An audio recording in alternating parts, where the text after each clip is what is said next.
Gloire à Dieu dans les cieux et paix aux hommes qui sont sur la terre. Je suis le frère Michel-Marie Kofi. En cette nouvelle année, je voudrais te souhaiter une très bonne année. Que Dieu te bénisse au-delà de tes attentes. Que Dieu te comble. Que là où tu as besoin de l'intervention de Dieu, qu'il intervienne au nom de Jésus-Christ de Nazareth. Et pour ce faire, nous allons partager un thème qui est la crainte de l'Éternel active sa présence. Oui, frères et sœurs, tu as besoin que la présence de Dieu soit activée dans ta vie. Mais pour ce faire, il faudrait que tu sois dans la crainte de Dieu. Que tu vives en craignant Dieu. Quand je parle de la crainte de Dieu, je ne parle pas d'avoir peur de Dieu. Je ne te demande pas d'avoir peur de Dieu, comme certaines personnes font peur. Non, il n'est pas question de cela. Quand je parle de la crainte de Dieu, je te demande d'avoir un profond respect pour l'Éternel notre Dieu. C'est cela qu'on appelle la crainte de Dieu. Et David l'a tellement bien vécu, David l'a tellement bien rendu à Dieu, que nous allons nous appuyer sur l'expérience de David pour rentrer dans les profondeurs avec le Seigneur. Alors nous allons demander au Saint-Esprit ensemble de nous conduire, de nous aider à aller dans les profondeurs. Demandons au Saint-Esprit maintenant. Saint-Esprit, merci. Toi qui es là pour nous conduire dans les profondeurs de Dieu. Toi qui interviens pour le Seigneur en nos vies. Nous te prions de nous accompagner, d'ouvrir notre esprit, de nous aider à comprendre la parole de Dieu, de nous aider à aller en profondeur, de nous aider à sortir des situations difficiles. Nous avons besoin de ton intervention, Saint-Esprit, car tu as été le cadeau le plus merveilleux que Jésus-Christ de Nazareth nous ait fait lorsqu'il partait. Nous voulons que tu sois pleinement avec nous, au nom de Jésus-Christ de Nazareth. Frères et sœurs, nous allons démarrer en nous appuyant sur l'expérience de David. Et nous allons rentrer dans les psaumes. Il y en aura beaucoup. Ce sera cette méthode que nous allons utiliser aujourd'hui pour comprendre ce que c'est que la crainte de Dieu. Nous allons lire la parole de Dieu tirée de psaume 34, le verset 9. Sentez et voyez combien l'Éternel est bon. Heureux l'homme qui cherche en lui son refuge. Vous voyez? Quand vous craignez Dieu, quand vous craignez vraiment Dieu, Dieu devient votre refuge. En lui, vous pouvez vous cacher. En lui, vous pouvez demeurer sans que l'ennemi ne vous voie.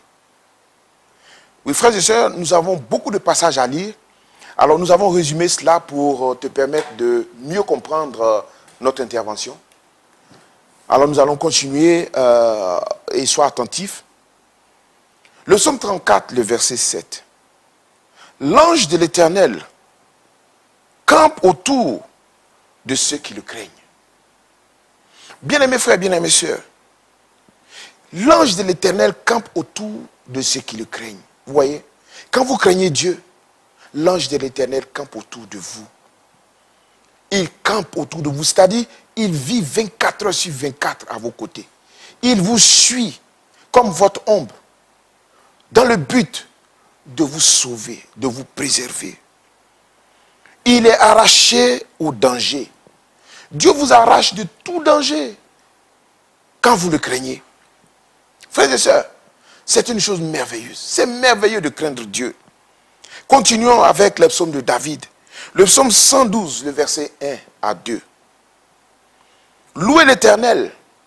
Heureux l'homme qui craint l'Éternel, qui trouve un grand plaisir à ses commandements. Sa postérité sera puissante sur la terre. Dieu veille à ce que ta postérité soit puissante sur la terre.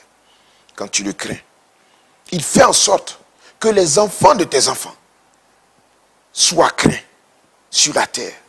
Frères et sœurs, il faut comprendre une chose. Lorsque Dieu touche ta postérité, il commence d'abord par toi. Il commence par te démontrer sa présence. Il commence par ouvrir ton ciel. Il commence par te donner de vivre une bonne vie. Et cette vie se répercute sur la vie de tes enfants. Ta postérité sera puissante sur la terre. Ta postérité sera puissante sur la terre. Ta postérité sera puissante sur la terre. Frère, ta postérité sera puissante sur la terre. Et je voudrais que tu me donnes un grand amen pour cette parole. Oh, c'est merveilleux. Le psaume 112, le verset 1 à 2. Dit, louez l'Éternel. Heureux l'homme qui craint l'Éternel, qui trouve un grand plaisir à ses commandements. Sa postérité sera puissante. Vous voyez, la postérité de ceux qui craignent Dieu sera puissante. C'est celle que nous avons partagée tout à l'heure. Le psaume 25, le verset 12. Quel est l'homme qui craint l'Éternel? L'Éternel lui montre la voie qu'il doit choisir. Tu n'arrives pas à faire de bons choix. Mais à cause de ta crainte de l'Éternel, Dieu te donne d'opérer le bon choix dans ta vie. Dieu te donne d'opérer le bon choix dans ta vie. Dieu donne à tes enfants, à ta famille d'opérer le bon choix. Frères et sœurs, ce n'est pas un jeu que de craindre Dieu. Ce n'est pas une faiblesse que de craindre Dieu. Au contraire, craindre Dieu, c'est être élevé, c'est être béni, c'est connaître la place de Dieu dans sa vie. Le psaume 25, le verset 14. L'amitié de l'Éternel est pour ceux qui le craignent. Vous voyez? L'amitié de l'Éternel est pour ceux qui le craignent. Et son alliance leur donne instruction. Quand vous craignez Dieu, vous devenez l'ami de Dieu. Quand vous craignez Dieu, vous devenez l'ami de Dieu. Vous rentrez en alliance avec lui. Et Dieu se souvient de toute alliance que vous avez passée avec lui. Vous devenez son ami. Or, vous savez que nul ne peut plaire à Dieu s'il ne devient pas son ami. Devenir son ami, ça veut dire rentrer dans les profondeurs. Rentrer dans les profondeurs, dans le cœur de Dieu. L'amitié est une chose qui peut ne pas exister entre deux frères. Vous pouvez naître de la même mère, mais ne pas être amis. Vous êtes des frères de sang, mais vous n'êtes pas des amis. L'amitié conduit dans le secret. Quand tu crains Dieu, Dieu fait de toi son ami. Le psaume 31, le verset 19. Oh, combien est grande ta bonté, que tu tiens en réserve pour ceux qui te craignent, que tu témoignes à ceux qui cherchent en toi leur refuge, à la vue des fils de l'homme. Oh, combien est grande ta bonté, que tu tiens en réserve pour ceux qui te craignent. Vous voyez, Dieu est bon pour ceux qui le craignent. Dieu est bon pour ceux qui le craignent. Sa bonté n'est pas mesurée. On ne peut pas mesurer la bonté de Dieu dans la vie de celui qui craint Dieu. Frères et sœurs, la crainte de Dieu t'ouvre sur la grâce, la faveur, sur la bénédiction. Parce que Dieu se fait rémunérateur de celui qui le craint. Le psaume 33, le verset 18. Il dit, voici, l'œil de l'Éternel est sur ceux qui le craignent, sur ceux qui espèrent en sa bonté. Tant que tu espères en la bonté de Dieu, tant que tu crains Dieu, l'œil de Dieu est sur toi. L'œil de Dieu est sur toi. Ça veut dire ce que tu ne vois pas, ce que tu n'as pas vu, Dieu fait en sorte que tu vois et que le malheur ne t'atteigne pas. Quand tu sers Dieu, tu as besoin de la connaissance. Tu as besoin de la révélation pour indiquer à tous les frères et sœurs qui sont avec toi ce que Dieu annonce. Tu as besoin de l'œil de Dieu. C'est pourquoi si tu sers Dieu, sois dans une crainte, dans un profond respect. Et Dieu va t'ouvrir à la connaissance.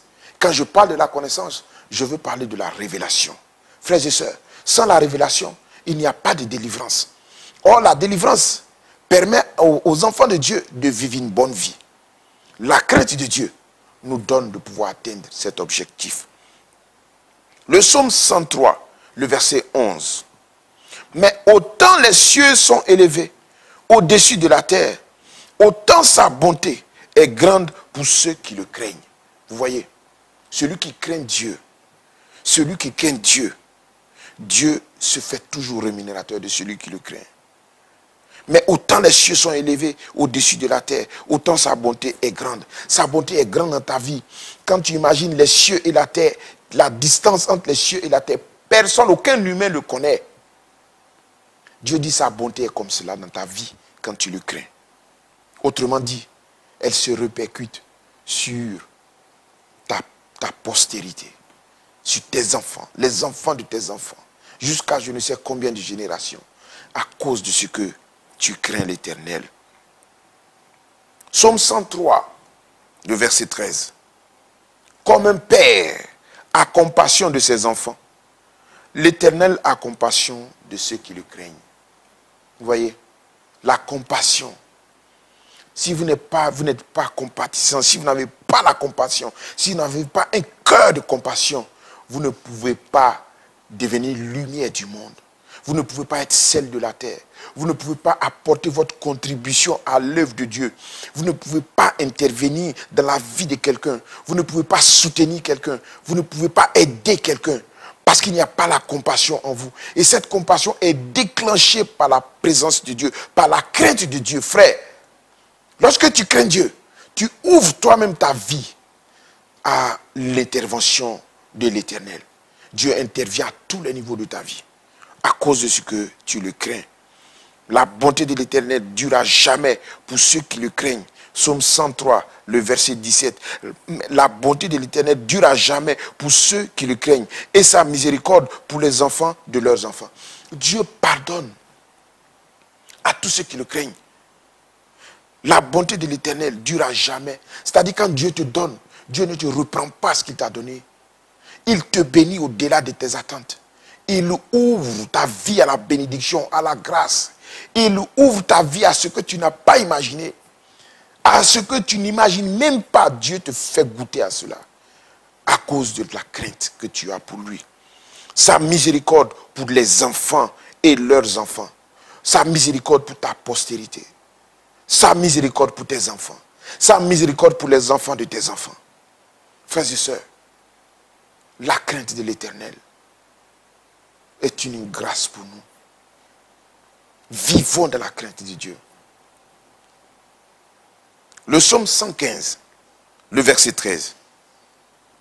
Il bénira ceux qui craignent l'Éternel, les petits et les grands. Quand tu crains Dieu, que tu sois petit ou que tu sois grand, Dieu te bénit. Dieu t'ouvre à la grâce. Dieu ne tient pas compte de l'âge. Dieu ne tient pas compte de ce que tu sois grand ou petit. Non, non, non, non, non. Dieu ne tient pas compte de cela. Il regarde l'état de ton cœur. Est-ce que tu le crains? Est-ce qu'il est le premier dans ta vie? Est-ce qu'il occupe une place de choix dans ta vie? Est-ce que tu penses à lui? Est-ce que tu as envie de vivre comme il souhaite que tu vives? Voilà ce que Dieu regarde. Il ne regarde pas ta petitesse. Il te bénit au-delà de tes attentes quand tu le crains. Le psaume 128, le verset 1 à 4. Heureux tout homme qui craint l'Éternel, qui marche dans ses voies. Tu jouis alors du travail de tes mains. Tu es heureux, tu prospères. Ta femme est comme une vigne féconde dans l'intérieur de ta maison. Tes fils sont comme des plants d'olivier autour de ta table. C'est ainsi qu'est béni l'homme qui craint l'Éternel. Vous voyez, Dieu organise une progression dans ta bénédiction. Dieu organise une élévation dans ta vie. Il commence par te bénir dans ton travail. Il dit, tu jouis alors du travail de tes mains. Ça veut dire que le travail que tu vas faire va fleurir, va grandir, va t'apporter les ressources nécessaires pour que tu sois un homme heureux. Dis, tu jouis des fruits de ce travail. Et je veux dire à quelqu'un, toi qui crains Dieu, qui attend qu'en cette année, Dieu fasse quelque chose dans ton travail, je vais t'annoncer qu'à cause de la crainte que tu as pour l'Éternel, Dieu permettra qu'en cette année, tu jouisses du travail de tes mains. Que tu jouisses du travail de tes mains. Tu es heureux. Je t'annonce qu'à cause de la crainte que tu as pour l'Éternel, que tu vives heureux, que tu sois heureux sur la terre. Le bonheur, ce n'est pas seulement dans les cieux. Le bonheur commence sur la terre des hommes. Il faudrait que tu sois heureux ici et en allant rejoindre ton Père, que ta joie soit encore plus grande. Il dit, tu prospères. Vous voyez, tu prospères. Ça veut dire que dans tous les domaines de ta vie, il y a une réussite. La prospérité, ce n'est pas seulement avoir beaucoup d'argent. Ce n'est même pas ça le plus important. Le plus important, c'est que tu réussisses dans toutes les dimensions de ta vie. Que tu aies une bonne santé, que tu aies de l'argent, que tu aies une bonne vie spirituelle, que dans ta maison, il y ait la réussite, que tu aies des enfants, que tu aies tout ce qu'il faut pour que chaque fois que tu vas fléchir les genoux devant l'Éternel, tu dises, ah, le Seigneur m'a élevé, le Seigneur m'a béni. Donc c'est ça la prospérité, frères et sœurs. Il continue pour dire, ta femme est comme une vigne féconde dans l'intérieur de ta maison. Vous voyez, ta femme va te donner des enfants. On peut l'avoir déclarée stérile. Les hommes peuvent l'avoir condamnée. Mais Dieu va ouvrir son ventre à la procréation. Dieu va ouvrir son ventre afin qu'elle te fasse des enfants. Que tu aies une progéniture. Parce que Dieu dit qu'il bénit, il arrose les enfants de tes enfants. Si ta femme ne te donne pas d'enfants, comment ils peuvent être arrosés? Dieu fera en sorte que ta femme te donne des enfants. Dis amen et reçois ta grâce au nom de Jésus-Christ de Nazareth. Il continue, il dit, tes fils sont comme des plants d'olivier. Les enfants que ton épouse va te donner sont comme des plants d'olivier. C'est-à-dire, ils fleurissent autour de ta table. Ils fleuriront. Ils auront une vie qui va plaire à Dieu. Ils auront une bonne éducation. Ils auront une vie spirituelle. Ils vivront selon le cœur de Dieu. À cause de ce que tu crains Dieu, frère. Vous voyez ce que la crainte de Dieu déclenche dans la vie d'une personne. Quand tu crains Dieu, tu jouis des fruits de ton travail. La fécondité est dans la vie de ta femme. Tes enfants vivent une bonne vie de choix. Je ne te dis pas qu'il n'y aura pas de difficultés. Ce n'est pas ce que je suis en train de te dire. Mais je suis en train de te dire que si la difficulté arrive, l'Éternel, à cause de ta crainte pour lui, te délivre de toute situation. Il dit, c'est ainsi qu'est béni l'homme qui craint l'Éternel. Voici comment l'homme qui craint l'Éternel est béni. Son travail, sa maison, son épouse, ses enfants, ses affaires, ses activités, tout rentre en production. Tout rentre dans la réussite. Alors tu atteins ce qu'on appelle la prospérité. Psaume 145, le verset 19. Il accomplit les désirs de ceux qui le craignent. Il entend leurs cris et il les sauve. Vous voyez, quand l'Éternel accomplit tes désirs, ça veut dire que tu as atteint un niveau qui, lorsque tu agis tellement que Dieu est content de toi, il te laisse agir. Parce qu'il sait que tu ne feras pas n'importe quoi. Il te laisse agir. Et il apporte son sceau à ce que tu fais. Il te rend heureux. Il intervient pour que tu saches que c'est lui qui est là. Amen. Il accomplit les désirs de ceux qui le craignent. Tes désirs s'accomplissent. Tes désirs deviennent des réalités. Tes désirs deviennent comme quelque chose qui arrive de façon ordinaire. Mais non, ça ne vient pas de façon ordinaire. Ça vient parce que tu crains Dieu. Et la crainte de Dieu est quelque chose qu'il faut cultiver. Il entend le cri. Quand tu es en détresse, quand tu es en difficulté, il suffit que tu cries à Dieu et Dieu intervient.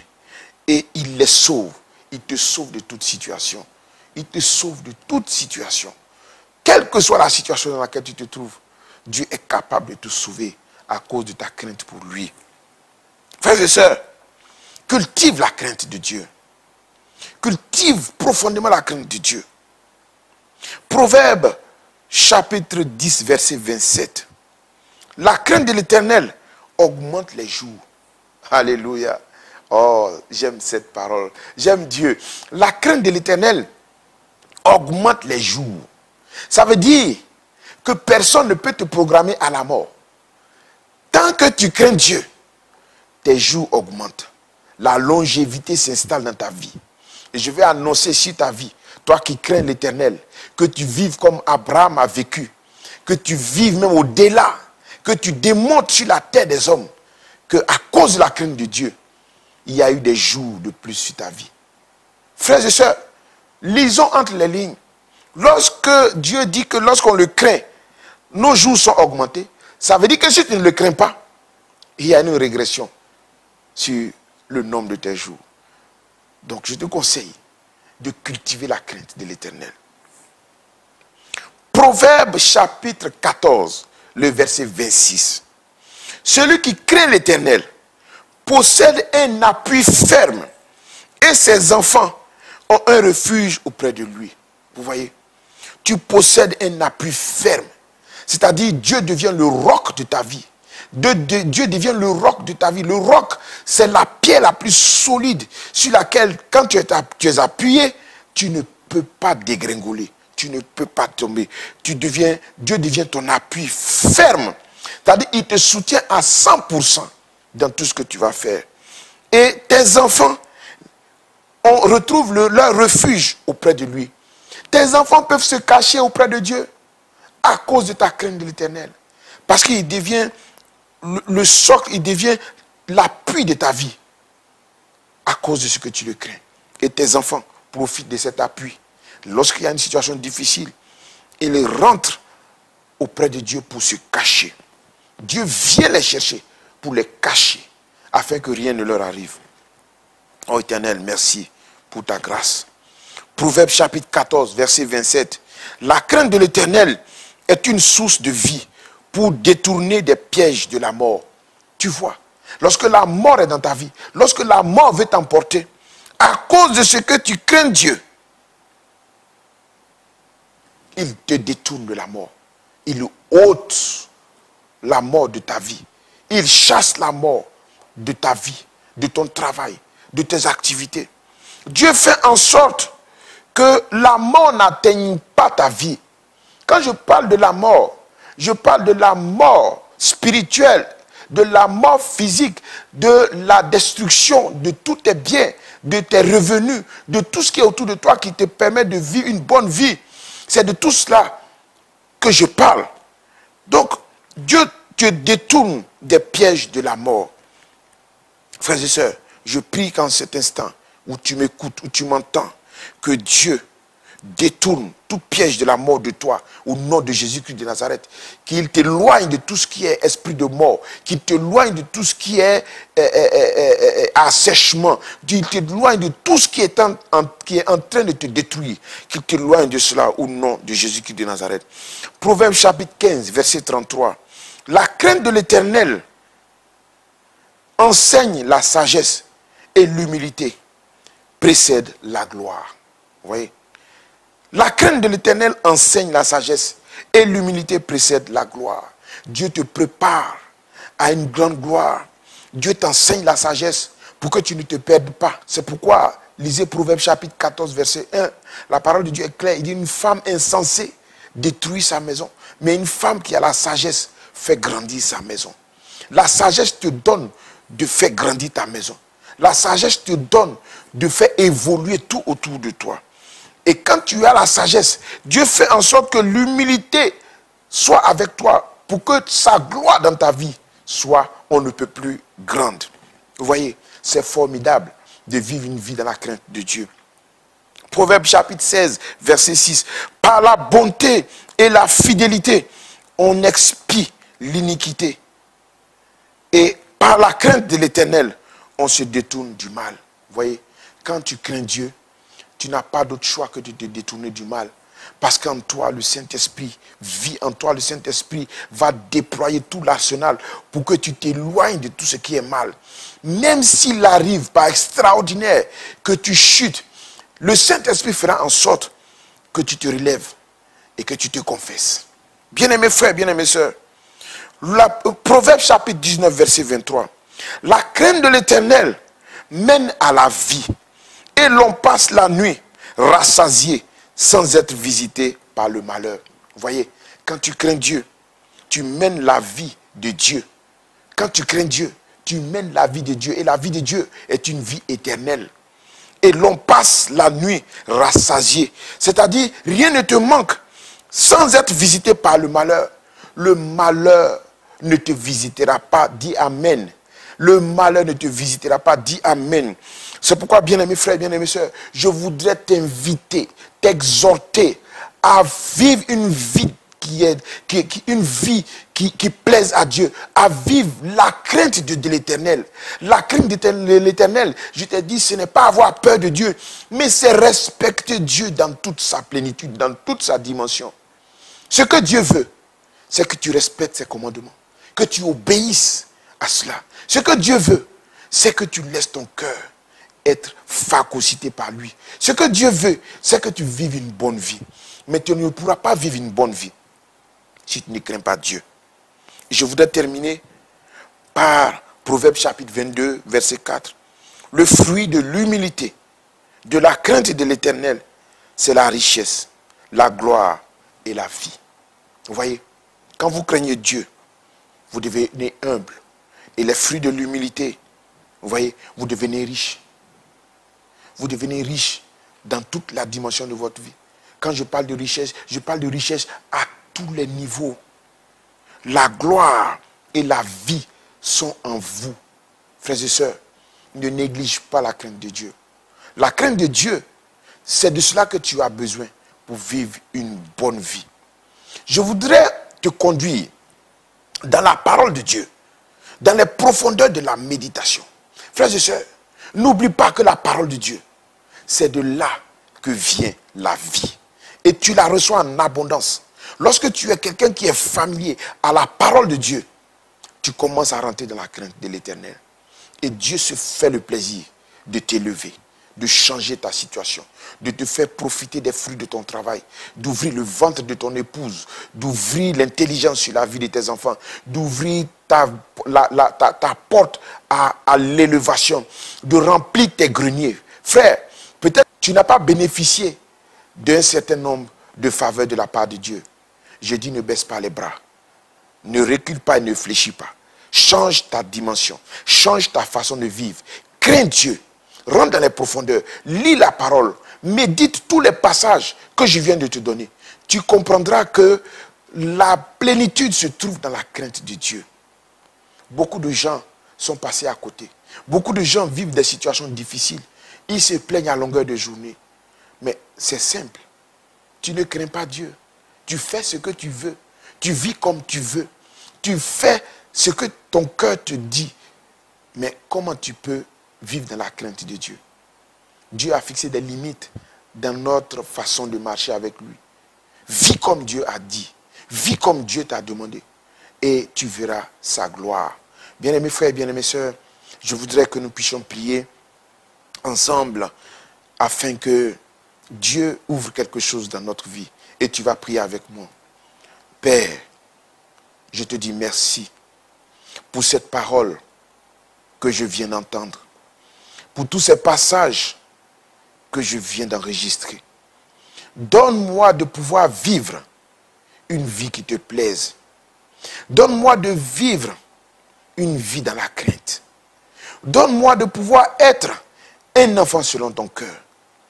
Ouvre mon esprit pour que je puisse méditer, lire la parole.